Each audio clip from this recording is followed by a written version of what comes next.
after. Mother, I've received an email from the company. They've cleared everything up and erased my doubts. I really want to work for them in this coming summer. Happy for you. So what's their offer?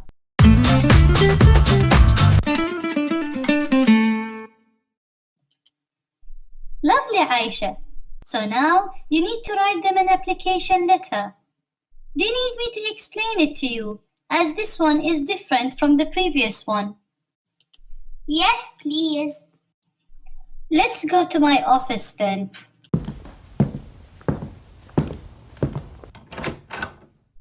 Don't worry, it's gonna be easy. So let's look at the English Insights book again. But this time, we will need the student's book. Let's look at Kareem's email on page 95. Forgive me, Aisha, but I'm gonna involve my students with us. Students, after listening to Kareem reading his email, I wanted to decide, was this email written to ask about the position, to apply for the position, or to accept the position? Dear Sir, Madam, I would like to apply for the Marketing Summer Internship position that was advertised through the University Careers Center. I am currently in the first year of an international business degree and believe that my experience makes me an ideal candidate. Last summer, I worked for a local charity in their office. In addition to everyday administrative tasks, I was responsible for organizing and promoting their annual end-of-summer program of fundraising activities. It was the most successful program so far, and the charity raised 40% more money than the previous year. I am very creative and have displayed this in all my university work. Earlier this year, I earned an award for Most Innovative Term Project. I believe that I could contribute my creativity to your program. This internship would provide me with the ideal opportunity to assist your organization and to get new skills. I look forward to hearing from you soon. Kind regards, Kareem. So what is your answer? I am sure that you have reached to the conclusion that this email was written to apply for the position. We will start analyzing this type of email by highlighting the similarities between it and the letter from part 1. So, if you haven't watched part 1 yet, please take some time, go back and watch it, and then carry on.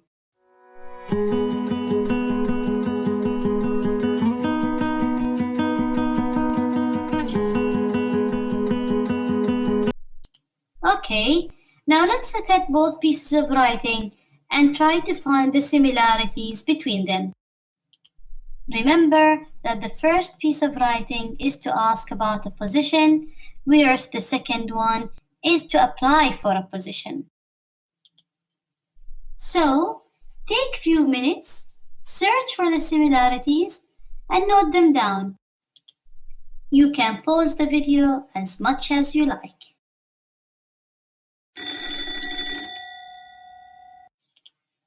Have you finished? Let's check them together. As you have noticed, both pieces of writing begin and end with a formal opening, summary sentence, and sign-off.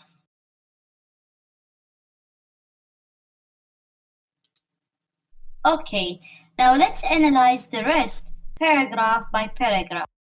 When it comes to the first paragraph of both pieces of writing, they both start with the purpose of writing.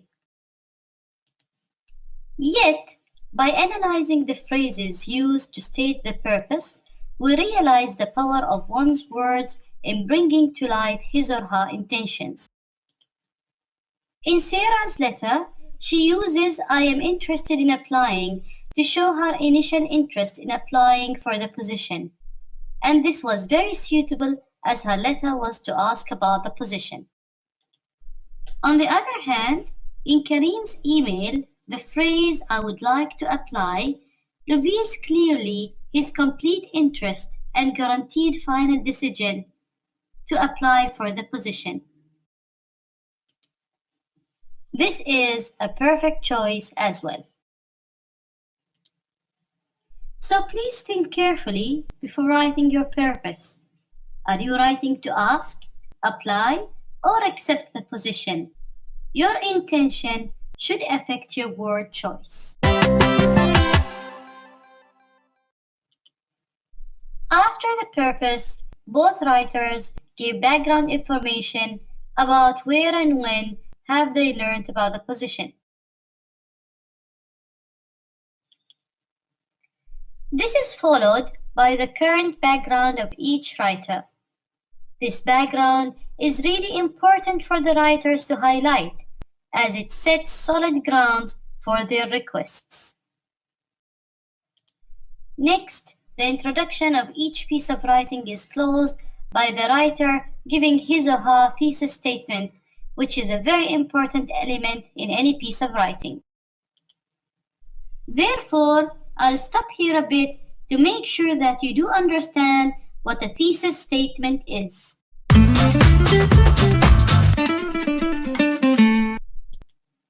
A thesis statement can be defined as: a thesis statement usually appears at the conclusion of the introductory paragraph of a paper. It offers a concise summary of the main point or claim of the essay, research paper, and so on. It is usually expressed in one sentence, and the statement may be repeated elsewhere. In other words, it is the sentence that the whole paper revolves around. It is usually written at the end of one's introduction. For example, a thesis statement that says, "In this paper, I will bring to light some tips that will help you to become a flu fighter," indicates that the whole paper will be providing tips to support the main idea, which is becoming a flu fighter. Another good example, if you read at the end of the introduction that in this paper I will discuss the advantages and disadvantages of a certain topic, then this is the thesis statement, and you know that the whole paper will be supporting the main idea, the advantages and the disadvantages of a particular topic.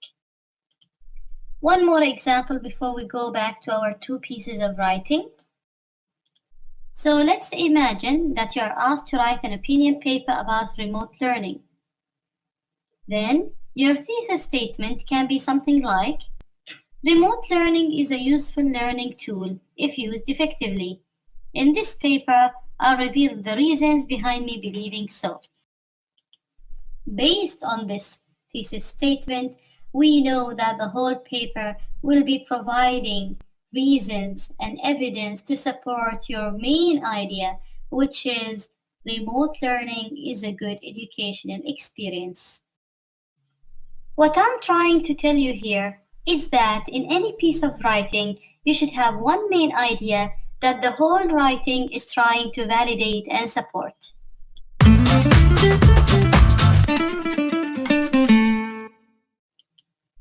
Welcome back.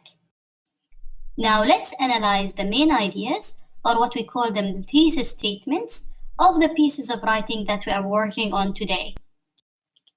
Let's start with Sarah's letter first. The last sentence in her introduction says, "However, I would be grateful if you could give me further details about the position." This indicates that the rest of the letter will be seeking further details about the position, and that is through Sarah asking the different questions in the coming paragraphs. As for Kareem, he said in his email that his experience would make him an ideal candidate. This means that the rest of the email should provide enough evidence and support the main idea that yes, he is the right person for the job. I do advise you to learn from Kareem and to have faith in yourself. When you are applying for a position, you are actually promoting yourself, and therefore you are supposed to look good in front of the people who read your email or letter. Make sure that you say the truth about yourself, but also make sure that you say it in a good way. Kareem has supported this idea by giving examples of the things that he has done, which is his experience, let's say, and also by giving his personal characteristics.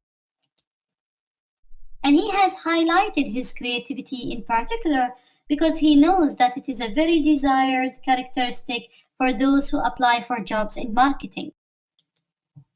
Both pieces of writing highly support their thesis statements, and that is really good. I think that some of you are asking themselves, why is Sarah's introduction divided into 2 paragraphs, whereas the other one in Kareem's email is only 1 paragraph? Well, that is absolutely fine. It's the choice of the writer to write it in the way they like, as far as their writing is well organized and they do support it in a good way, then it's absolutely totally fine. So you can choose to do any of that. Mother, I can't thank you enough. Nothing to mention, Aisha. Love you. Have a wonderful, fruitful day. We have reached to the end of part 2 of writing an application letter. Have a wonderful day, students. Goodbye. Shada Al-Khalili.